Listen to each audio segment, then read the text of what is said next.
Well, hello there. This is Jay Conner, the Private Money Authority. Welcome to another episode of Real Estate Investing with Jay Conner. You may be watching right now on the live stream on our YouTube channels or on our Facebook live stream, or you may be listening in on iTunes, Google Play, or one of our other channels. And wherever you are tuning in from, I'm excited you are here for this episode because today's episode is titled, Do Not Do This Deal.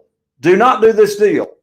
Subtitle 112 Charles Street. The reason I want to bring you this episode is because this episode and story actually reminds me of the very popular Kenny Rogers song, which is titled Know When to Hold 'Em and Know When to Fold 'Em. And I'll tell you my experience in real estate investing, if you don't know when to fold your cards and walk away from a play or walk away from a deal, that can be so much more expensive than the actual profit that you could be making on a deal.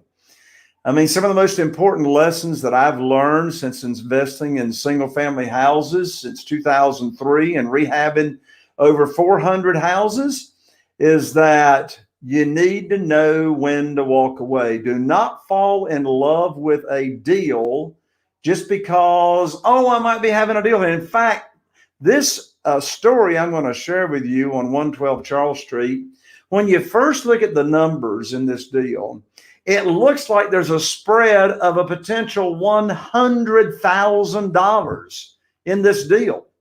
But when you analyze the deal and you do your due diligence and you follow the steps that I'm going to lay out to you right now, step by step, you will see how this has not got a potential of $100,000 profit, but in reality, it's got a loss of over $20,000 when you analyze the numbers.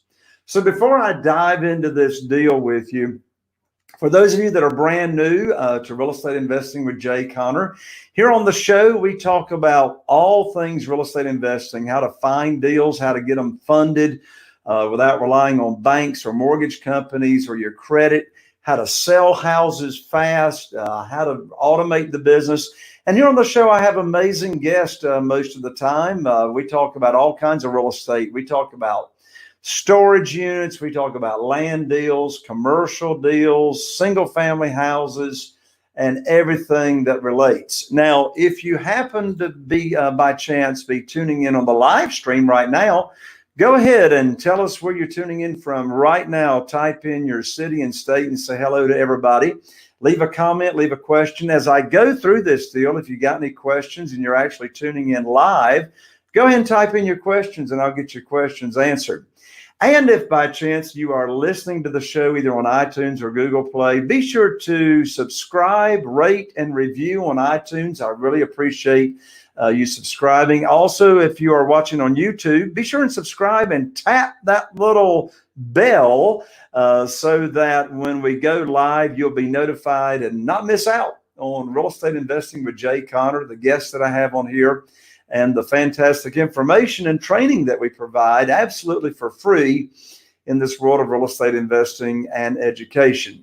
By the way, if you would like to, hey, Rob from Greenville, North Carolina, glad to have you on. If you would like to get plugged into funding for your real estate deals without relying on banks or credit or mortgage companies, I've got a free online class waiting for you to go to at the end of the show. You can head right on over to www.jayconner.com/money podcast. That's Jay Conner, JAYConner.com/money podcast. And on that training, it's only about an hour long. I'll reveal the 5 easy steps. It is from going from zero funding to having in the hundreds of thousands of dollars in funding right away, very quickly, again, without relying on credit, banks, mortgage companies, or your experience. All right, let's go ahead and jump in to this case study. This is a deal that I just, within the last few days, I said, no, this is not a deal. So let's dive in and why, and the lessons that you can learn from it. So first of all, 112 Charles Street. By the way, for all of you thinker brains that like spreadsheets, yes, I actually have a spreadsheet to share with you today on this deal, the numbers and etc. I know that's going to make you super happy. So this deal, how did I find this deal? Where did this lead come in from? Okay, this lead, 112 Charles Street, came in from a Facebook ad. Facebook ads. And yes, today, Facebook ads are one of my most consistent lead sources that I have on off-market properties. Now, what I mean by off-market properties, these deals that are coming in that I'm getting the most profit on are not in the multiple listing service. In today's market, too much competition. The bank-owned properties, they're wanting to list these properties at too high of a price. And it's simple. I understand it.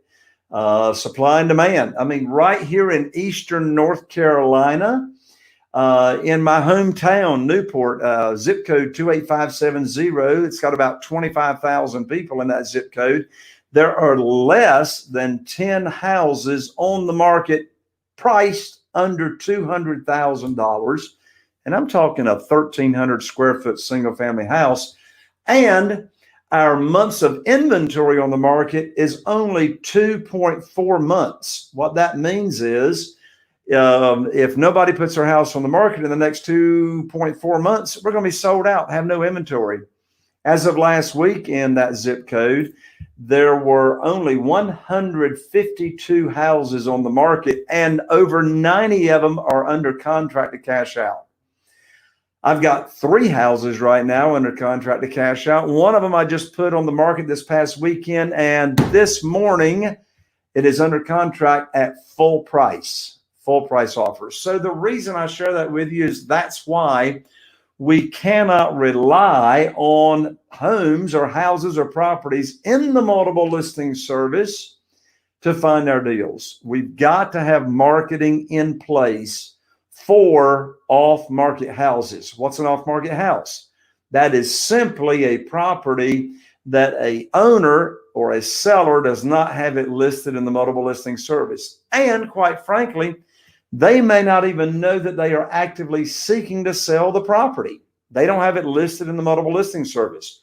So here, 112 Charles Street, Facebook ad, my ads come up right in their news feed, in people's Facebook news feed. And there it is, a picture of me holding a yellow bandit sign that says, I buy houses fast for cash.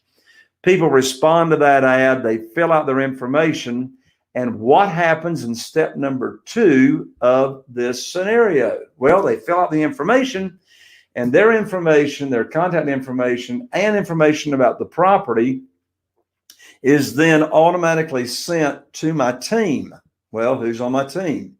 Well, my important person that gets the initial information from all of my sellers, her name is Kim, and she is my acquisitionist. Well, what in the world's an acquisitionist? Well, my acquisitionist, Kim, does what I used to do, and that is reach out to all of my motivated sellers that are responding to my marketing, gets the completed property information filled out, all the information about the property. So that's what Kim did. Information from this owner of this property came in, her contact information, the seller, the information about the property, and now Kim gets them on the phone and gets all the information. That's step number 2, getting the property information sheet filled out completely. Mortgage information, is it free and clear? What's the condition of the property? What's the asking price, and etc. Step number 3 in this deal. So Kim gets the information filled out, and all that information is now sent to me by the software that we use to communicate with each other. She's not emailing me a property information sheet. We use a CRM, a customer management software system that gives me all the information on the properties from sellers. So now here's the step. It comes to me, and now I quickly analyze the deal. All right. How do I analyze the deal? Well, I look at, first of all, where's the property located? I'm familiar with the areas around here. I've been investing since 2003 here in the local area. So I look at what area it's located. I look at what the asking price is. Now, I do not know at this point in time in this step as to what the actual after repaired value is, but I got a pretty good idea because I'm familiar with the area. I know this particular property has got approximately 1,600 heated square feet. I know it's going to be worth, in the area it's located, somewhere around $200,000 or so if it's in excellent condition. Well, I take a look at what is owed on the mortgage. In this particular scenario, 112 Charles Street, the seller owes $105,000. Her asking price is $115,000, which is $10,000 more than the payoff, the mortgage information. Now, in this case, it's a motivated seller, and the seller is willing to give us the mortgage information. Now, don't miss this. Whenever there is a mortgage and there's money that's owed on the property, my immediate thought is, can I buy this property subject to the existing mortgage? There's a mortgage. Is there a possibility that the seller will be willing to sell me this property with them keeping the mortgage in their name, me agreeing to make their mortgage payments, and they transfer title or ownership over to my company? That's the first thing I think. Now, bear in mind, this property having a mortgage, I do not have my acquisitionist even talk about the possibility of buying subject to over the phone. The seller is not going to even know what we're talking about over the phone. I reserve the conversation of buying subject to the existing mortgage when we are in person with the seller of that property. So here I am in step 3. I'm analyzing the deal quickly. What do I think is the ballpark after repaired value? How much are they owed on this? How much are they owing? Well, they're asking $115,000. They owe $105,000. So even at $115,000, I'm going, wow, it's probably going to be worth about $200,000. They're asking $115,000. Wow, there's like a huge spread here, or potential spread, even though at this point I do not know what the exact repairs are on the property. So that's step number 3. I do a quick little overview. Does it look like there's a potential deal, a potential spread? Step number 4 in this process is I now want to get my real estate agent's opinion of the after repaired value. How in the world do I do that? All right, bear in mind, we're not going to the property yet. Now, at this point in time, prior to step number 4, I'm communicating with my acquisitionist, and I'm telling Kim, please let the seller know I have reviewed the numbers. It looks like there's a possibility we can do a deal here. We are, in the meantime, going to do a little bit of research on values in the area, and we'll be back shortly to probably schedule an appointment for the team, my team, to go look at the property. So here we are in step number 4. We are now asking my real estate agent for his opinion of ARV, which stands for after repaired value. So what's the definition of after repaired value?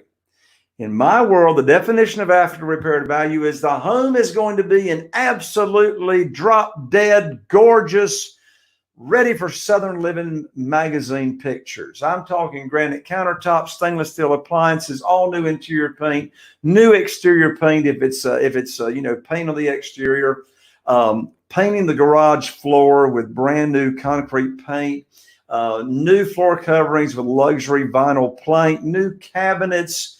Everything is looking and smelling brand new. So you see, my real estate agent knows, because I've been dealing with the same realtor to do my after repaired values since 2004.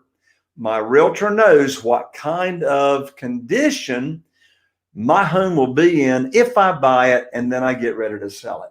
So there we are, step 4. My acquisitionist asks my realtor for a CMA to get the after repaired value. What in the world is a CMA? A CMA stands for comparative market analysis. So what's my realtor going to do? My realtor is now going to do a CMA, is going to research. You see, I don't do my own CMAs, my lands. Let the people do what they do best and you stay out of the way. I would rather have a root canal than do a CMA and all that detailed stuff. But my realtor loves doing that stuff, has analyzed, and studied hundreds and hundreds of appraisals. He knows what to adjust for, garage, only 2 baths, 1.5 baths, all that jazz. So within 24 hours, my realtor is now going to email me and my acquisitionist the CMA, the comparable market analysis, which is going to assume that this home is going to be in absolute gorgeous condition in the after repaired value condition. So here comes the CMA. I look at it. Guess what? The CMA now says from my realtor that this home at 112 Charles Street has got an after repaired value of, drum roll, $205,000. So I was estimating that the R was going to be somewhere around 200. Now I've got it confirmed, at least based off of close houses in proximity to the subject property. Without my realtor seeing the home yet, it's at $205,000. So let's look at the numbers so far. What we know about this property so far at 112 Charles Street is after repaired value based on comps should be $205,000. We now know also that the seller has told us that they owe $105,000. We also know their monthly mortgage payment is $800 a month.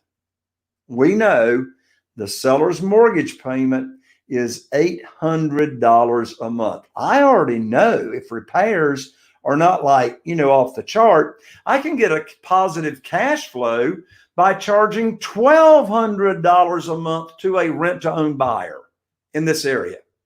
I already know I can have a $400 positive cash flow on this property once I get a rent-to-own buyer in it.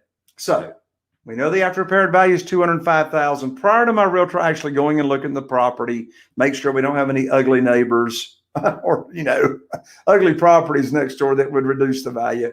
We know the asking price is $115,000. We know the seller owes $105,000. We know the monthly mortgage payment, including insurance and taxes, is $800.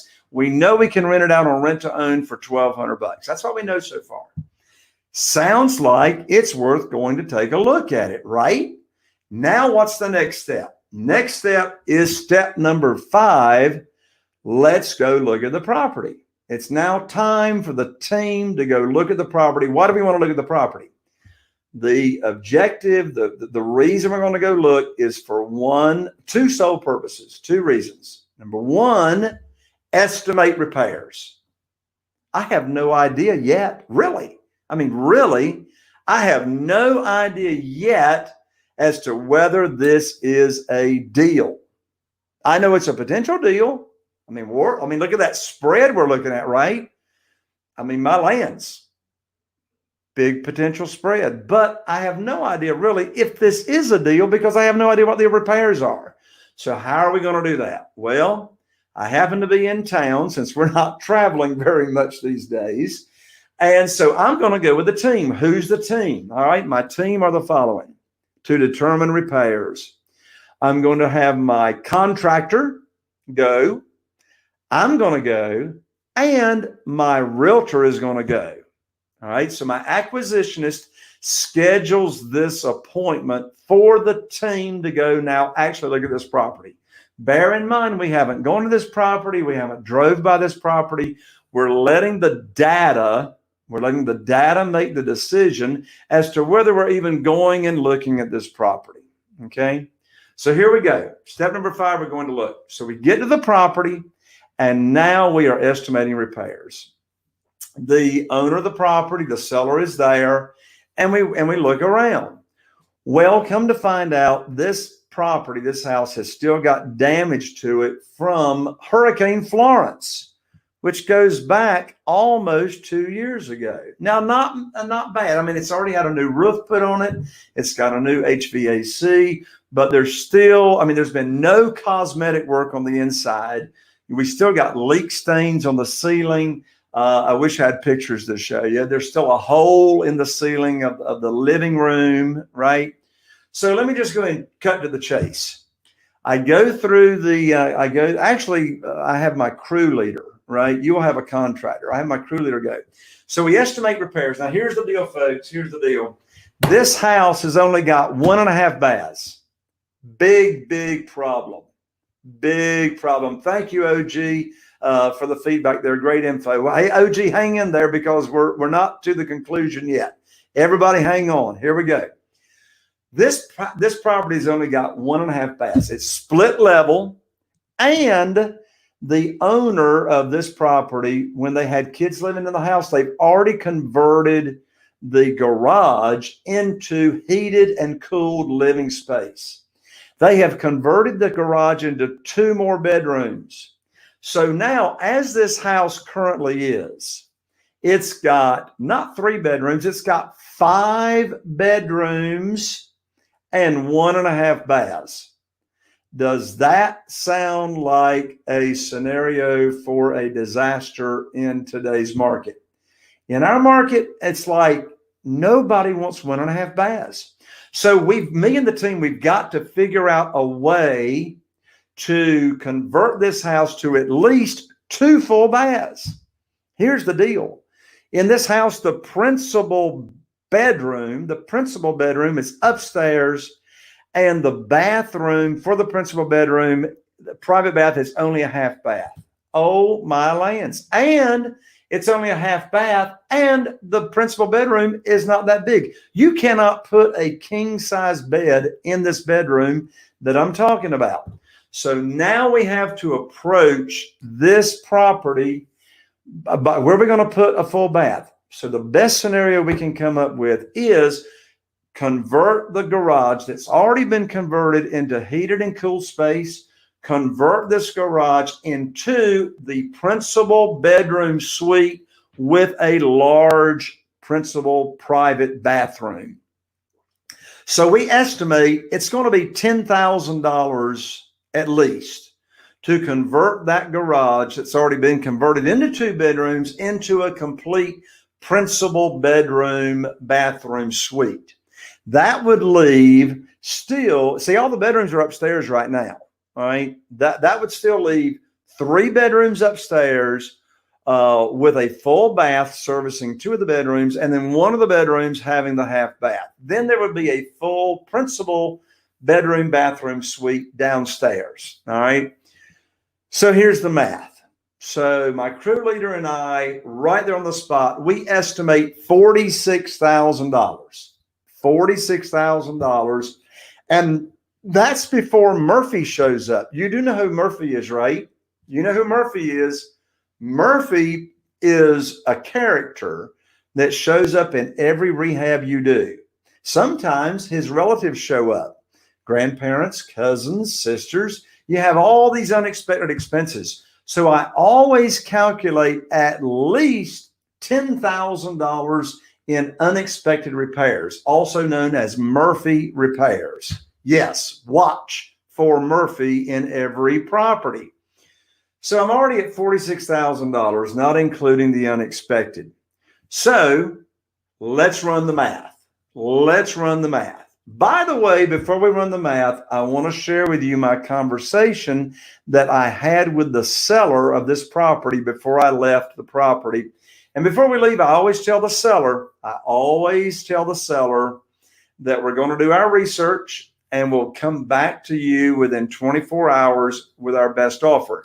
Now, if you're in a competitive market, you need to make your offer to the seller while you're there, right there in front of them, before your competition shows up and makes an offer. All right. Very, very important. Go under contract right there and then if you can. In my market, there ain't no competition, but in most markets, there is. So listen to this conversation that I had with the seller. I said to the seller, and see, the seller knows nothing about subject to up until this moment. So I'm getting ready to leave the property. I said, we're going to do some more, research. But I said to the seller, I said, in most situations, my sellers that have a mortgage, what we do is we have a traditional closing at the real estate attorney's office, and I will agree to make all of your mortgage payments for you. We're going to transfer title and ownership into my company name, and I will make all your payments for you until I rehab the property and I cash it out. So all of these problems, taxes and insurance and mortgage payments, are now my problem. And so the seller looks at me and says, well, I hadn't thought about that. I wanted to be completely done with this property. I thought you'd be paying for it cash. And I said, well, I am going to put quite a bit of cash into it for rehab, but I'll make your payments. So at the end of that conversation, she wanted to call my real estate attorney and find out about subject to the existing mortgage, which I was glad for her to do. She did, and she let me know, yes, I am willing to sell this house to you subject to the existing mortgage. So why in the world was she willing? She needed debt relief. She needs debt relief. She's making this payment. She's already moved out to another house, and this monthly mortgage is drowning her. She is current on her payments, but she needs debt relief big time. She agrees to sell to me on subject to the existing mortgage. So back to where we are. We're now leaving the property, and I now know the repairs. Well, let's run the math. This is now step 6 is constructing the offer to buy it subject to.